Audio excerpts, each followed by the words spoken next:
Welcome to Would I Lie to You, the show that sorts the facts from the fibs. On David Mitchell's team tonight, an Oscar-nominated actor who has starred alongside Tom Cruise and Eddie Redmayne. And here she is, sat next to David Mitchell. I'm so sorry. It's Samantha Morton. And a comedian and actor who's so posh, he was born with a silver spoon in his butler's mouth. It's Jupp. And on Lee Mack's team tonight, a man who has just finished filming his latest series about fishing. At the end of the last day, everyone was very emotional. Even the fish were gutted. It's Bob Mortimer. And an actor who's appeared in everything from Fireman Sam to James Bond. I've always wanted to be him, running around Pontypandy, putting fires out. It's Sarah Hadland. We'll begin with round one, Home Truths, where our panellists read out a statement from the card in front of them. To make things harder, they've never seen the card before. They've no idea what they'll be faced with. It's up to the opposing team to sort the fact from the fiction, and Miles is first up tonight. As a child, my mum got so fed up with me wandering off, she made me wear a bell around my neck whenever we went shopping. Wow. Lee's team.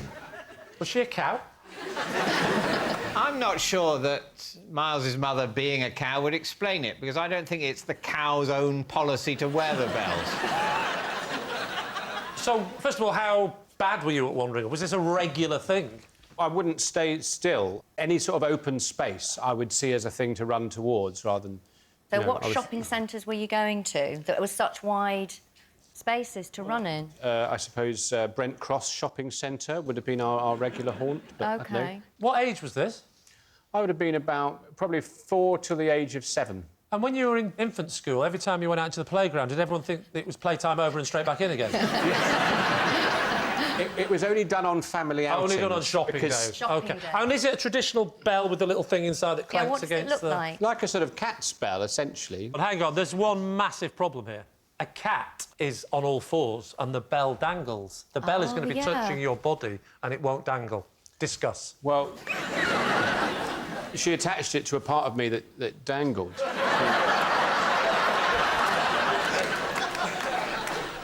What was the furthest you ever got? What were you searching for? I hope it wasn't sparrows, because you'd never get them. So in Brent Cross terms, I once got from John Lewis to Phoenix. That's very nice. Miles, could I ask you to tell me how big the bell was, but accurately? I suppose 3/4 of the size of a ping-pong ball. Hang on. And was it a sphere or bell-shaped? Any bell, by definition, is bell-shaped. What do you think, Sarah? It sounds a bit draconian. You know, a bell round your child's neck. Yeah, I think it would be a terrible failing of parenting, so not for me. It's just not a system that works. If No. you've drifted into a Morris dance area, then you're going to have a panic attack. Yeah. That's what you'd have in the horror film version of your life, where you run off and then your mother's desperately looking for you, and then suddenly she sees a load of Morris dancers and it totally confuses Lots the of system. close-ups It'd be of grinning Morris horrifying. dancers. No, the Morris dancers, the Morris dancers. I can't hear Miles' little tinkling bell. Well, you could be describing any Saturday of my childhood. So what are you going to say, Lee? We're not having it. They're not having We're it. not having They're this. saying it's a lie. Miles, were you telling the truth or were you telling a lie? That was a lie. Yes, it's a lie. Miles' mum didn't make him wear a bell around his neck. Sam, you're next. Out loud. Oh, sorry.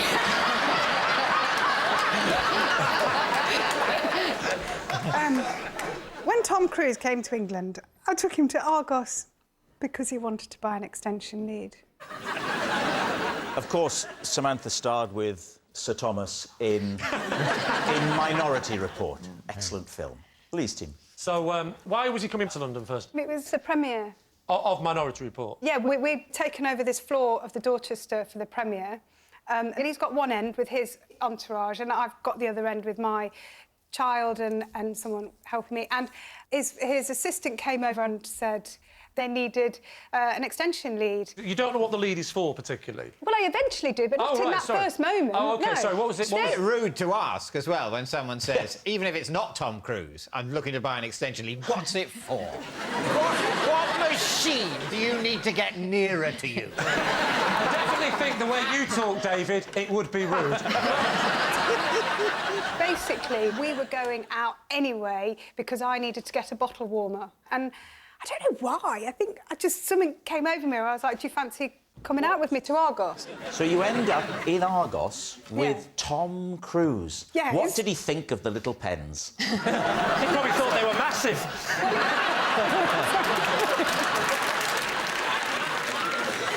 Talk us through the bit when you asked Tom. I'll be Tom.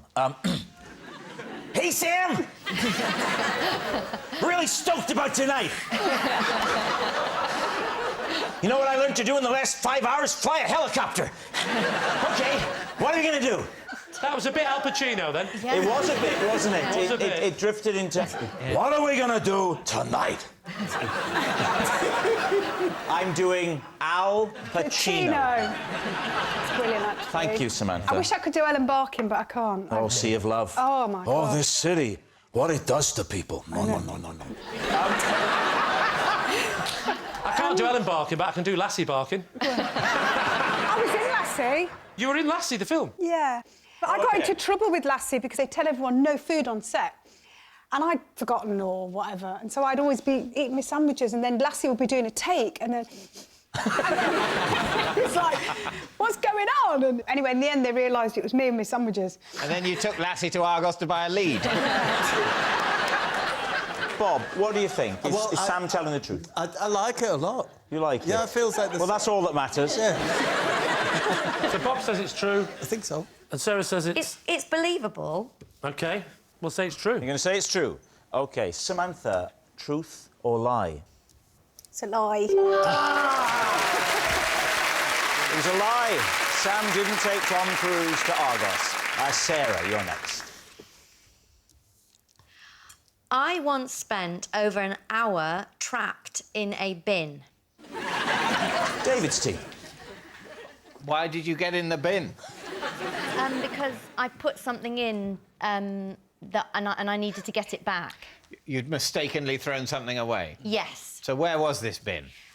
It was outside my house. Like a big recycling bin. Oh, was it a bottle bank, Sarah? Did you climb back in? There was some in that. There was some in There's that. a little bit left in there. So what had you thrown out by accident? Some important paperwork. There'd been a pile of recycling and the important, tax stuff had got mixed in with it. Right. And so I said to my friend, where's the tax stuff? Why would your friend know? Because he was helping me. Oh, was he?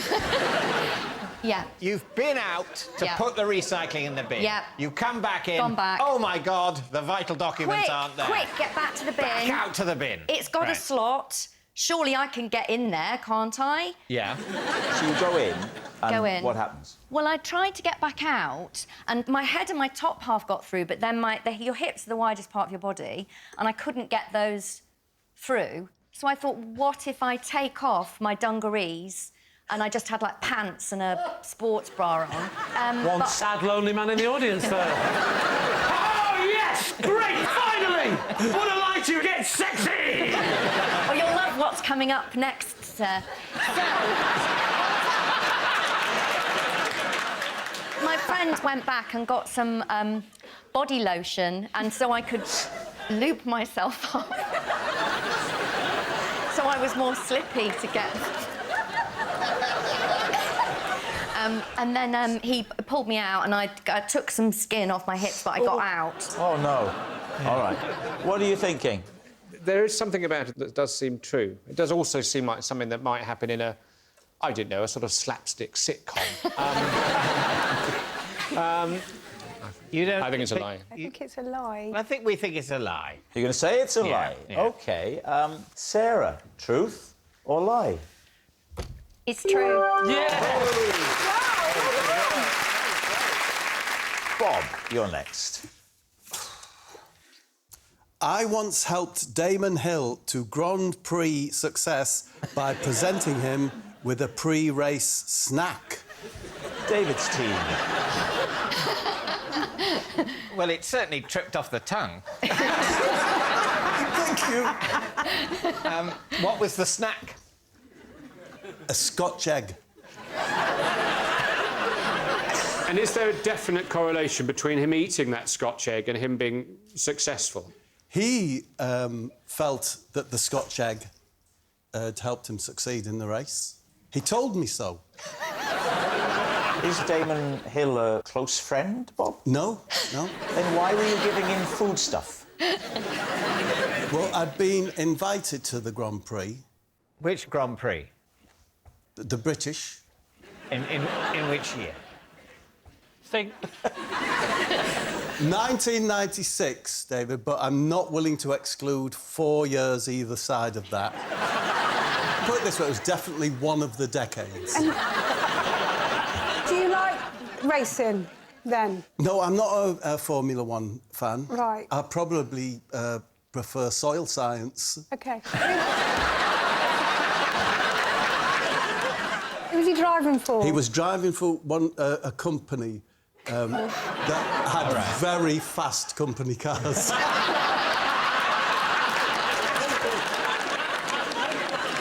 So, why were you permitted access to a major racing driver? Because his manager, Shane Tobacco... I can't remember his name. You can't remember his name. Shane, or whoever it was also with another bloke, you know, benefiting from hospitality. What was his name? Let's say Top Heavy Ken.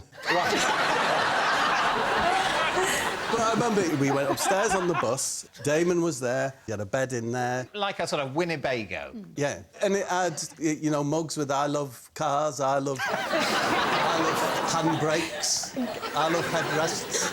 And this is the day of the race. David, this is just like an hour and a half before the race. An hour and a half before the race. You've turned up an hour and a half early, because even though you're more into soil science, you want to soak up the atmosphere with a good hour and a half of waiting before the televised traffic begins. Yes. So you turn up. The last thing Damon needs before a race is any quiet time. He just wants a bit of hubbub on his bus. Were there any other people there apart from you and Shane and Damon? I was with my wife as well, yeah. OK. And... Top Heavy Ken. So me and the wife went up. I think when you go to someone's home or their Winnebago or whatever, you should... Do you know, like, if you're going to a dinner party at someone's house, you'll always take them a bottle of vinegar, yeah? So your gift to thank him for the hospitality was a Scotch egg? No. I call it pocket meat. Whenever I'm away from my house, I have pocket meat. Yeah. That's it. I have, like, a chicken leg or pork pie. And I thought, I've got some pocket meat. It was a Scotch egg in its cellophane. And I said, Damon, we all know that if you pop a sausage roll in an American's pocket, it brings him good luck. I said, maybe a Scotch egg would work for a British fella like you. And I gave it to him. Is that a thing? Yeah, very much. What, that if you put meat in an American's pocket... Processed meat. Have you ever heard of that? Not really, no. No. It's all been a bit of a lot of talking. I've quite forgotten the original bit of the story. Did he eat said Scotch egg before the race? I'll never know, Samantha, but after the race, he said that he took the Scotch egg round with him. He swore he did. In the car? I don't know whether he put it in the glove box on the passenger seat. Whether he ate it. But, Bob, you're not claiming that he ate the egg. All I'll say is that when I was watching, when Damon went past, in his tailwind, a person next to me said, Damon's tailwind smelt really meggy, which of course is meat and egg. Meat and egg. So, what are we thinking, Sam?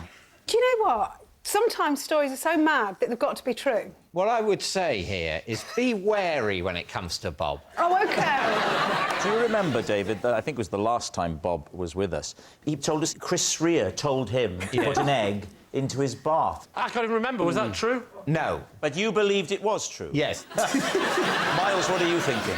Well, I think that you're sort of somewhat cynically using this as an opportunity to tout your kind of charms. And you're hoping to kind of drum up work, and then your agent's going to get lots of phone calls saying, oh, would Bob Mortimer be able to sort of slip Gareth Bale a pasty and stuff like this? I think it's a lie. You think it's a lie, but you think it's true? I'm on the fence. Oh, dear. This is a horrible situation. I don't know. My instinct is it's a lie. You're saying lie? OK, Bob Mortimer. A lucky Scotch egg for Damon Hill at the British Grand Prix. Truth or lie? I was telling the truth. He's done it again. It is an impossible situation. One egg thing's true, the other egg thing... How can I have disbelieved the wrong egg thing? So obviously what they'd make up some random thing about an egg and a long-departed 90s celebrity. Is he dead? He's not... No, he's not dead. He's just... You never hear from him. What does Damon Hill do now? He's probably into soil science. Our next round is called This Is My, where we bring on a mystery guest who has a close connection to one of our panellists. This week, each of David's team will claim it's them that has the genuine connection to the guest. And it's up to Lee's team to spot who's telling the truth. So please welcome this week's special guest, Lucy.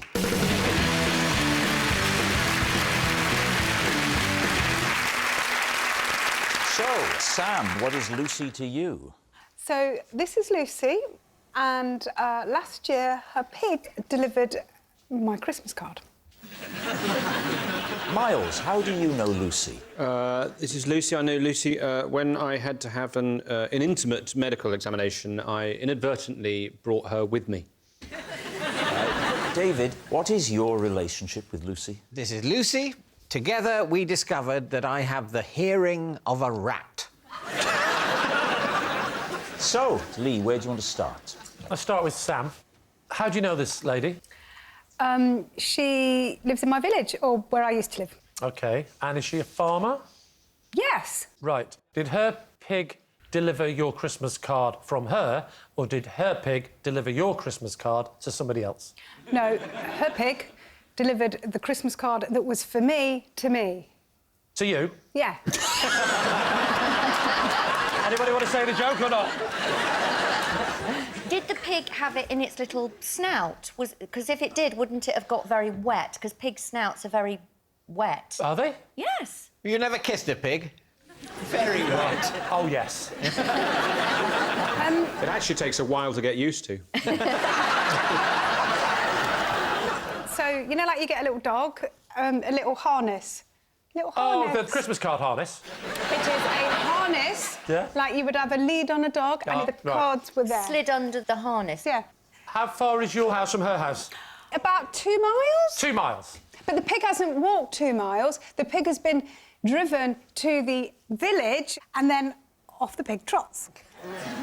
And I was doing it's Christmas, right, dinner. This Christmas Day?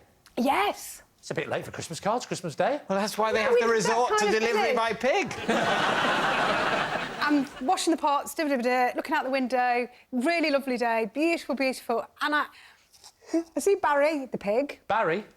Barry, the pig is called Barry. So you'd met Barry before?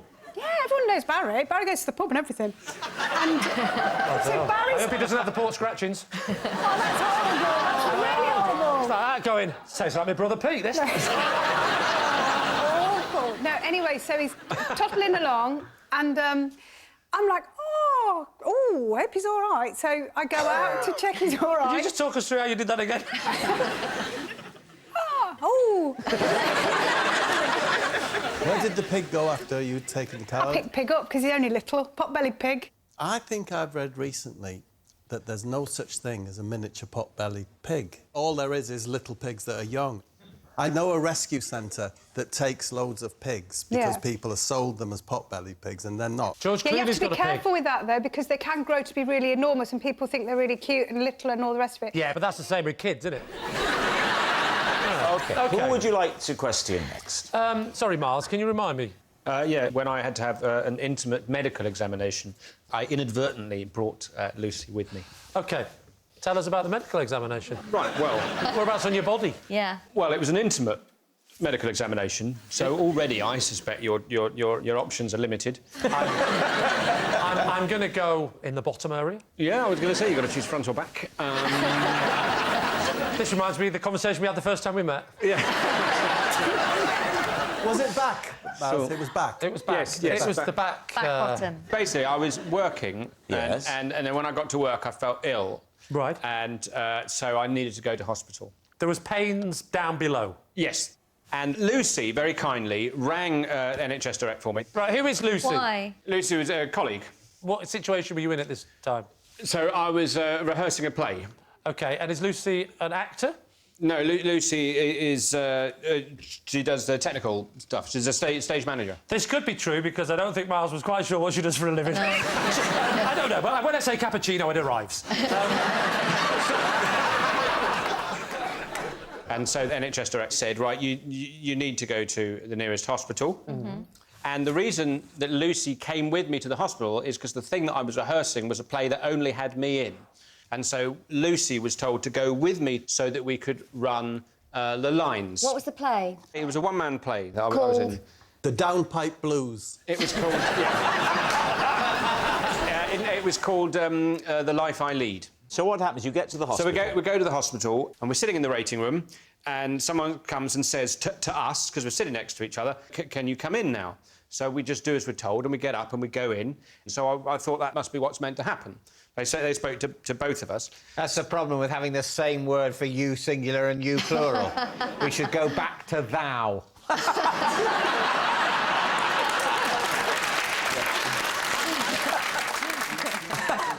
So we went in, and the doctor, she says, I've got to examine you, so what you need to do is take your pants and your trousers off, get up onto that bed there, turn onto your side so your back is facing me. And I went, OK, and at that point, Lucy went, I really don't think I'm meant to be in here. and the doctor, she said, no, it's absolutely fine for partners to be here. And she went, I'm not his partner, I'm his colleague. And that's when Lucy left the room and the examination reached its very happy conclusion. Yeah. Now, what about David? Just remind us, David. This is Lucy, and together we discovered that I have the hearing of a rat. Oh, yeah.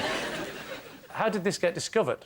Well, in our house, we were wondering for some time if there might be some mice about. I'd seen a mouse outside, and I think my wife had sort of wondered whether she'd sensed some scurrying, but it was You weren't probably... staying at Disneyland, were you? It wasn't a 7-foot person with a French accent again, was it? Yes.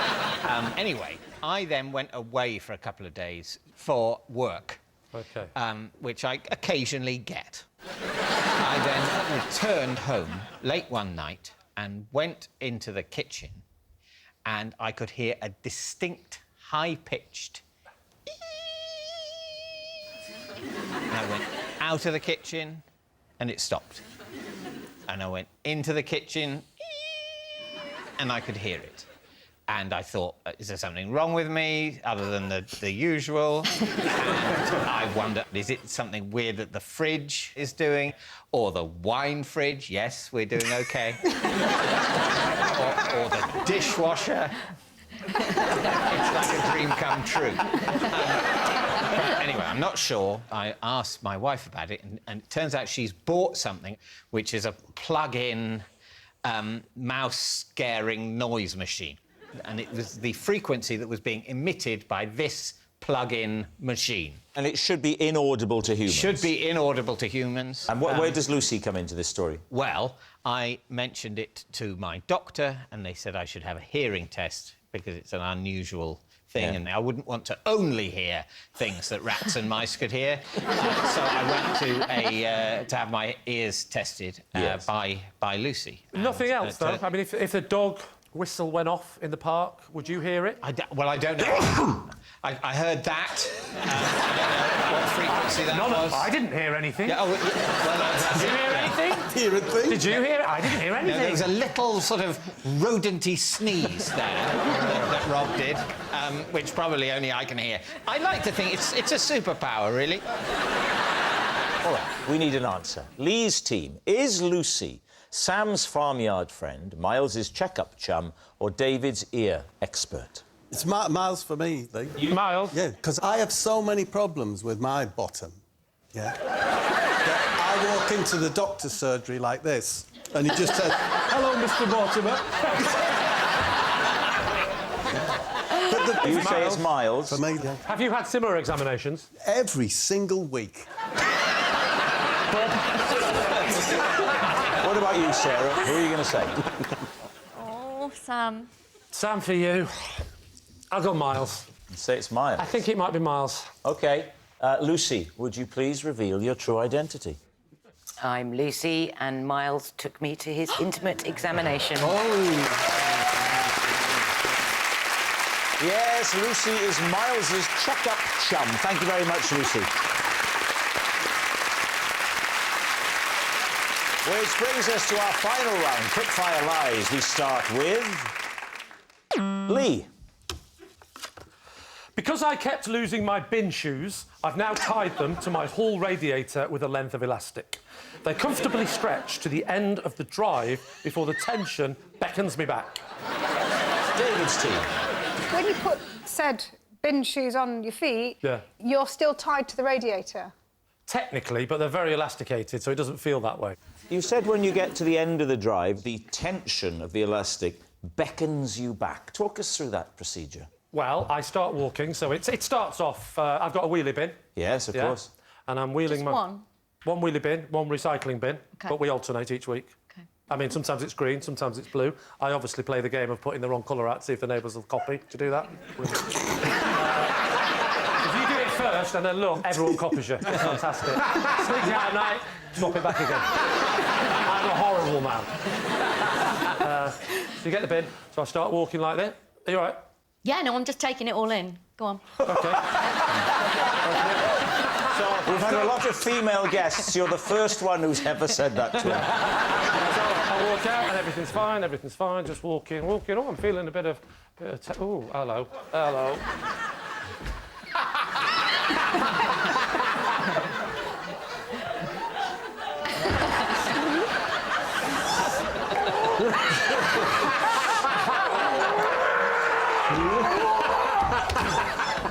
Oh, it's much quicker coming back. And then I'm back over here. Right, there we go. Bit tired. Hang on. Was that elastic tighter than you thought? Oh, just the bin was heavier than I Yeah.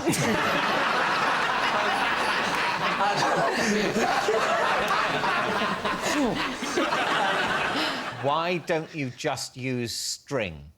Because if you use string, when it comes back, it's everywhere. If you use elastic, it gathers up into a smaller space. But after a while, it all goes baggy. Well, that's just life, isn't that's it? life.